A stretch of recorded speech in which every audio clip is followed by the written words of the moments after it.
Hello everyone, good afternoon. আজকে মঙ্গলবার, বিকেল এখন 4:30 বাজে।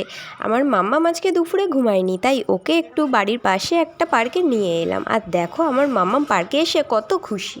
প্রায় প্রত্যেক দিনই ভাবি যে ওকে একটু বিকেলবেলা করে নিয়ে বেরোবো, কিন্তু ও যেহেতু দুপুরে ঘুমায়, ও উঠতে উঠতে সন্ধে হয়ে যায়, ওই জন্য আর নিয়ে আসা হয় না। আর আমরা কিন্তু পার্কটা ঘোরার পরে এখানে আরেকটা জায়গায় চলে এসেছি। কোথায় বলো তো? তোমরা হয়তো অনেকেই চেনো এই জায়গাটা। এটা হচ্ছে আমাদের বসিরহাটের বিখ্যাত সেই ঘোষবাড়ি। আর এই জায়গাটাও কিন্তু খুবই সুন্দর। আর এখানে সন্ধ্যের পরে প্রত্যেক দিন এরকম মেলা বসে। আর বাচ্চাদের দেখার জন্য অনেক রকম পাখি এখানে আছে। আমার মাম্মাম কিন্তু ওখানে গিয়ে খুব এনজয় করছিল।